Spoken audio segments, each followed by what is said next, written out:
Jadi harus diobati. Kalau nggak diobatin, Pak, itu bisa nular kepada teman-temannya. Kalau ke teman nanti menyebarkan virus itu kepada keluarganya, maka cepat-cepat diobati dengan banyakin sholawat. Ingat kanjeng Nabi, ya, ingat Allah. Ya. Kata Wabak, wasari'u ila mahfiratim mir rabbikum wa jannatin ardha samawati wal ardh uiddatil muttaqin. Ayo bergegas kepada ampunan Tuhanmu.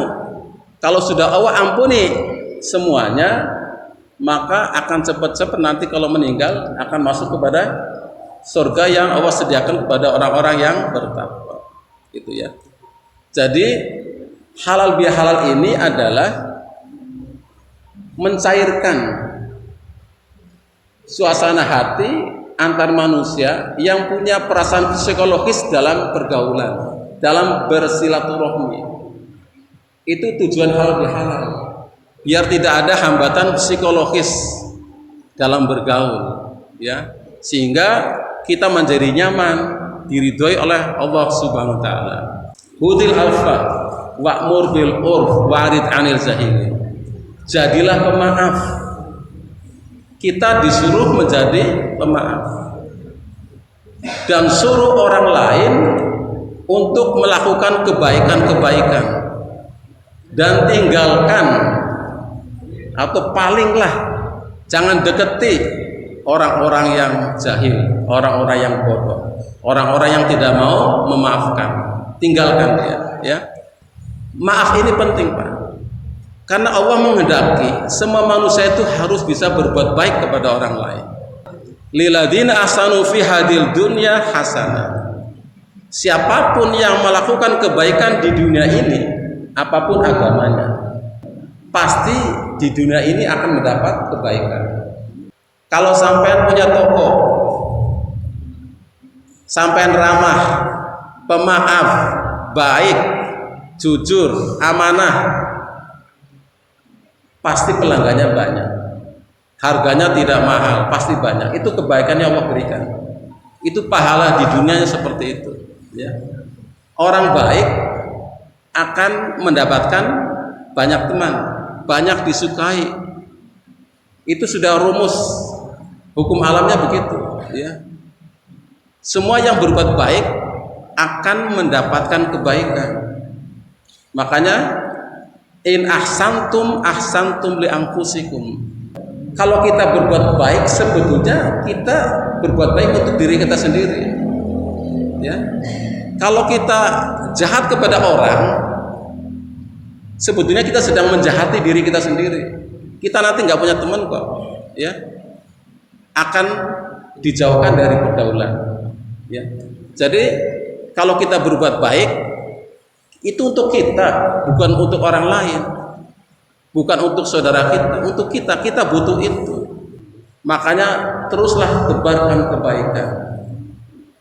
Nanti di akhirat lilladzina ahsanul husna wa ziyadah.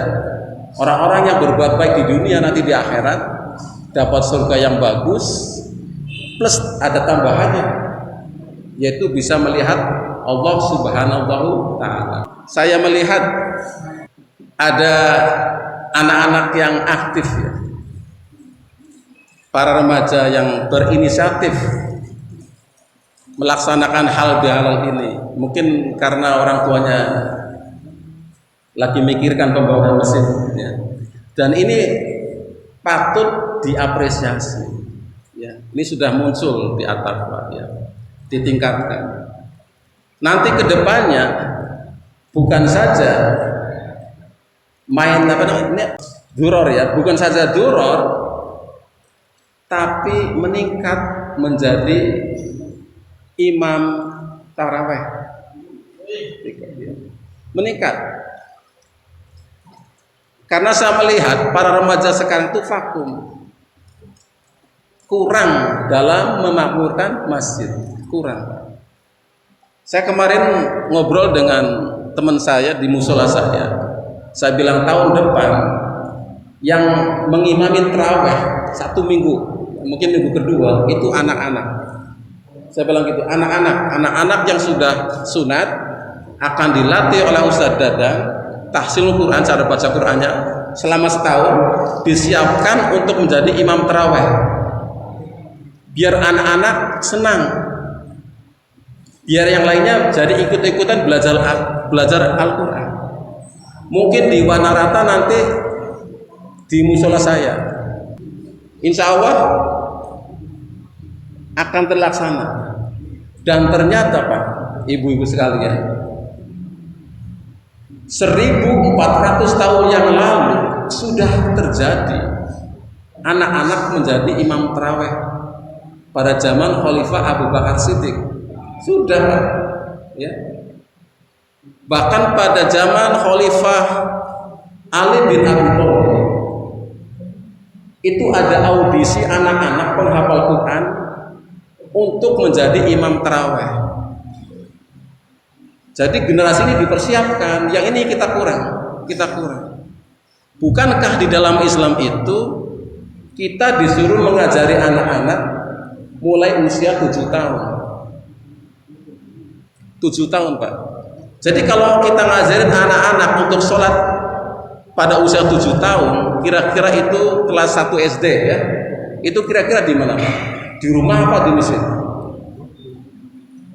Yang paling tepat adalah di masjid, karena bapaknya sholat berjamaah.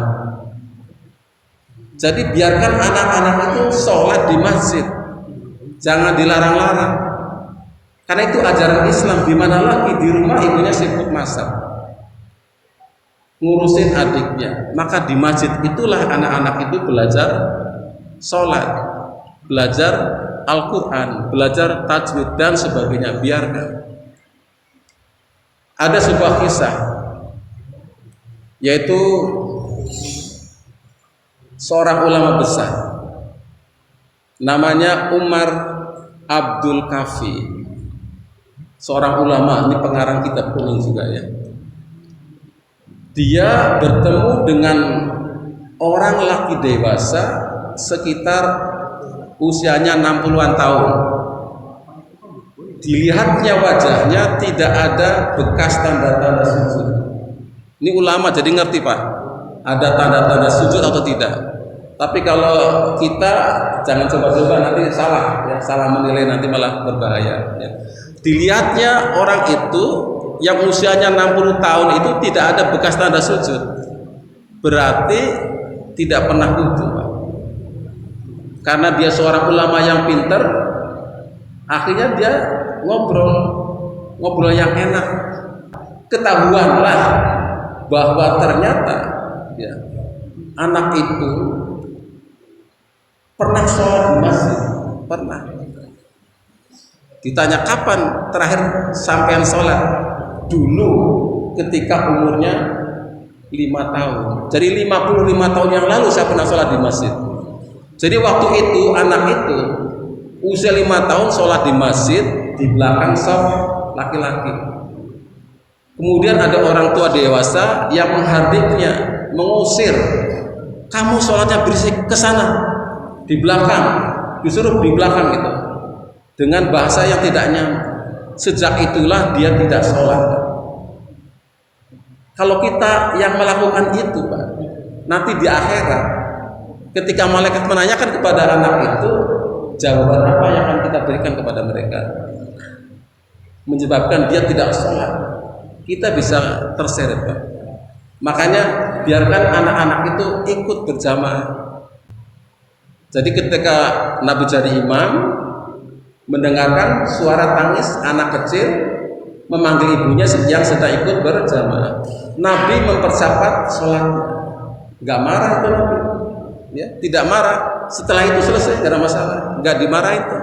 Ibunya gak dimarahin, apalagi anaknya. Pada zaman Nabi, ketika beliau lagi sujud, Hasan dan Husain, cucunya naik ke punggungnya. Ketika para jamaah berusaha untuk melarangnya, Nabi kasih isyarat, jangan. Setelah itu Nabi memangku cucunya itu. Nabi tidak marah, itu ada di masjid ya. Ketika Nabi sedang khutbah, cucunya Hasan Husain itu lari-larian di masjid, Nabi ketika khutbah turun dari khutbahnya menenangkan, habis menenangkan tidak marah-marah, kembali lagi melanjutkan khutbahnya. Itu semuanya sudah dicontohkan oleh Nabi. Makanya sungguh sangat bahaya, adalah musibah besar bila kita tidak mendengar suara anak-anak di masjid. Ada seorang namanya siapa? Muhammad Al-Fatih ya. Dia bilang gini, nih penakluk Konstantinopel ya. Muhammad Al-Fatih bilang gini, kalau Anda tidak mendengar bising dan gelak tawa anak-anak di masjid, takutlah Anda akan kejatuhan generasi yang akan datang. Jadi biarkan bising sedikit nggak apa-apa. Yang orang-orang tua itu nahan diri. Jangan adanya negur anak-anak. Kalau negur yang halus, jangan disir-usir, biar, karena mereka juga harus belajar agama. Peradaban Islam itu dimulai dari masjid. Makanya ruh masjid itu harus keluar. Ruhnya adalah kajian. Harus dibanyakin kajian, ngaji Quran, ngaji kitab, semuanya kegiatan di masjid. Itu harus. Karena dari sinilah sebetulnya pusat peradaban Islam. Sehingga kita tidak akan terkaget-kaget. Ya.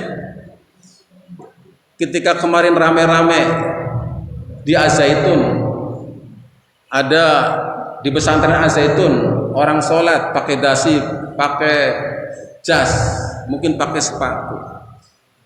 Sebetulnya pada zaman Nabi pernah mencontohkan. Nabi pernah sholat pakai kaos kaki, pernah wudhu dengan mengusap 3 kali kaos kaki, pernah juga sholat menggunakan sepatu. Sudah. Cuma karena itu memberatkan, kalau itu diterapkan, akhirnya itu tidak dianjurkan. Dan sekarang dicontohkan di pesantren Az-Zaitun. Maka bagi para kiai itu sudah hal yang biasa, bukan masalah. Tapi bagi para awam itu menjadi masalah. Ya. Makanya sekali lagi kita mulai menata diri, ini kebetulan masjid yang baru, pastikan bahwa masjid ini ramah anak. Girah keislaman di Wanarata ini akan muncul, sehingga sholawatannya pun juga akan semerbak di mana-mana. Allahumma sholli wa sallim ala sayyidina Muhammadin basirun nabi